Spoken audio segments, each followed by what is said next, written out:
اللہ کا شکر ہے مرکزی ملزم شاہنواز کو سزا ملی ہے۔ بیٹی کو شاہنواز نے بے دردی سے قتل کیا تھا۔ سارا کو قتل کرنے میں سمینہ شاہ نے اپنے بیٹے کی معاونت کی۔ سارا انعام کے والدین کی ڈسٹرکٹ کمپلیکس کے باہر میڈیا سے گفتگو، کہا میری عدالت سے گزارش ہے، شاہنواز امیر کی والدہ کو سزا ملنی چاہیے۔ شاہنواز امیر کا مقصد میری بیٹی سے صرف اور صرف پیسے بٹورنا تھا۔ سیاسی گرما گرمی اور ہلچل میں بڑی ملاقاتوں کا سلسلہ جاری ہے۔ شاہد خاقان عباسی اور اعجاز الحق کے درمیان طویل ملاقات ہوئی۔ دونوں رہنماؤں کا ناراض لیگی رہنماؤں سے رابطے کرنے پر اتفاق ہوا۔ سربراہ مسلم لیگ ضیاء اعجاز الحق کی چوہدری نثار سے بھی جلد ملاقات کا امکان ہے۔ مزید تفصیلات نمائندہ خصوصی محسن بلال بتائیں گے۔ جی بلال، اپڈیٹ کیجیے گا۔ جی بالکل، انتہائی اہم ملاقات ہوئی ہے سابق وزیر اعظم شاہد خاقان عباسی اور سربراہ مسلم لیگ ضیاء اعجاز الحق کے درمیان، اور ذرائع کے مطابق اس موقع پر کچھ دیگر لیگی رہنما بھی موجود تھے۔ دونوں رہنماؤں کی جانب سے اتفاق کیا گیا کہ آئندہ بھی رابطے بڑھائے جائیں گے۔ تاہم اس سلسلے میں چودھری نثار کا بھی خصوصی طور پر ذکر ہوا، جس پر ذرائع کے مطابق اعجاز الحق کا یہ کہنا تھا کہ ان سے بھی رابطہ کیا جا رہا ہے اور چودھری نثار سے جلد ان کی ملاقات کا بھی امکان ہے۔ دوسری جانب ذرائع کا یہ بھی کہنا ہے کہ آنے والے دنوں میں جو سینئر لیگی رہنما ناراض ہیں ان کا آپس میں ایک بہت بڑا جو سیاسی بیٹھک ہے وہ بھی ہونے جا رہی ہے، اور آئندہ جو سیاسی ماحول بن رہا ہے اس حوالے سے لاہ عمل بھی تیار کیا جائے گا۔ دوسری جانب سابق وزیر اعظم شاہد خاقان عباسی نے بھی جو ہے وہ ایک فیصلہ کن موڑ پر پہنچے ہوئے ہیں کہ انہوں نے اپنا سیاسی طور پر کیا فیصلہ کرنا ہے، اس حوالے سے بھی ڈسکشن ہوئی ہے۔ جی ٹھیک ہے، بہت شکریہ، آپ نے اپڈیٹ کیا محسن۔ افغانستان ڈیرہ اسماعیل خان حملے میں ملوث کرداروں کو حوالے کر رہے دہشت گردوں کے خلاف مؤثر کارروائی کی جائے۔ ترجمان دفتر خارجہ ممتاز زہرا بلوچ کہتی ہیں ٹی ٹی پی سمیت دہشت گردوں کی پناہ گاہیں افغانستان میں ہیں، افغان سرزمین پاکستان کے خلاف استعمال ہو رہی ہے۔ ٹی ٹی پی کے ساتھ پاکستان کوئی مذاکرات نہیں کر رہا ہے۔ دہشت گردانہ کارروائیوں کا دین سے کوئی تعلق نہیں، پاکستانی قوم کے عزم کو دہشت گرد متزلزل نہیں کر سکتے۔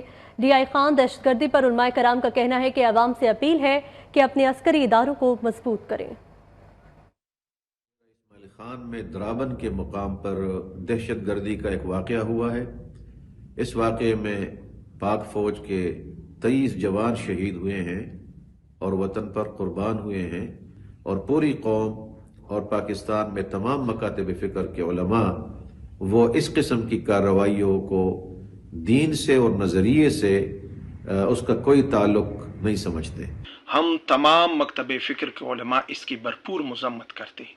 ہمارے عزم کو اس طرح کی کارروائی سے متزلزل نہیں کیا جا سکتا، اور ہم اپنے لوگوں سے بھی اپیل کرتے ہیں کہ خدا را اس طرح کی لوگوں کی نشاندہی کرے اور اس کا اعلی کار نہ بنے، اور اپنے اداروں اور پاک فوج کو مضبوط کرے۔ اسی میں ہماری سلامتی اور امن قائم ہوگی۔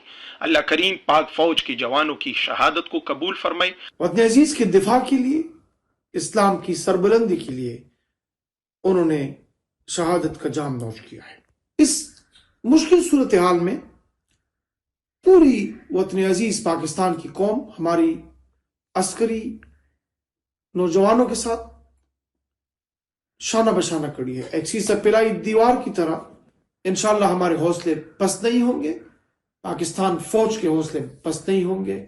ہم ایک ہے، ہم ایک تھے، ہم ایک رہیں گے۔ وطن عزیز پاکستان قائم رہے گا۔ پاکستان بھر کے علماء وہ اپنی فوج کے ساتھ، اپنی سیکیورٹی اداروں کے ساتھ کھڑے ہیں اور انشاءاللہ کھڑے رہیں گے۔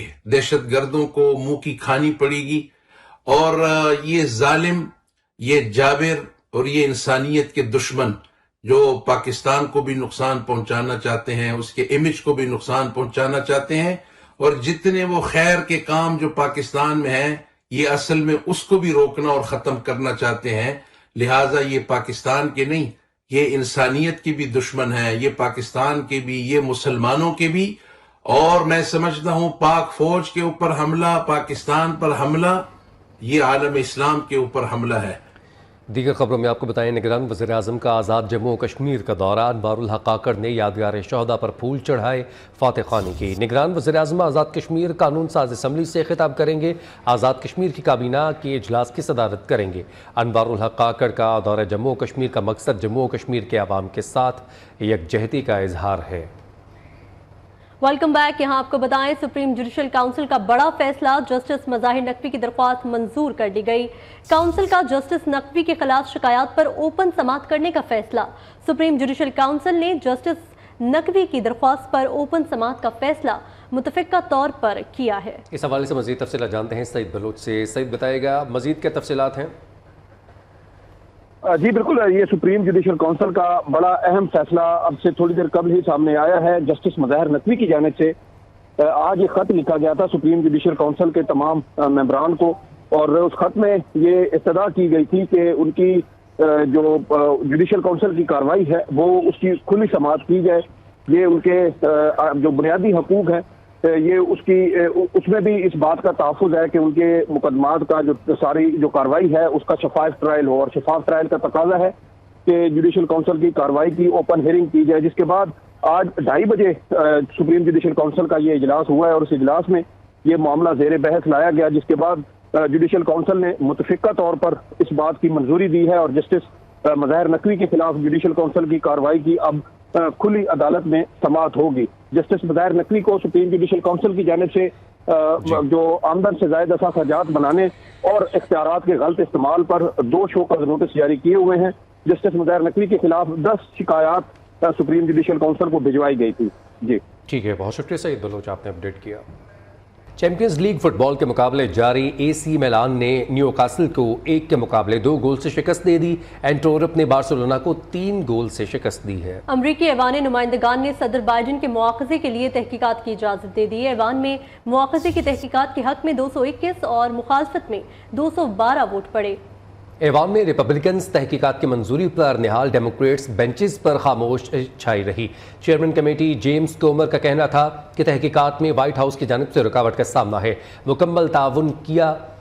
ریپبلکنز الزامات کے خلاف شواہد بھی فراہم کیے۔ اردو شاعری کا بڑا نام جان ایلیا کے مداح آج ان کی 92ویں سالگرہ منا رہے ہیں۔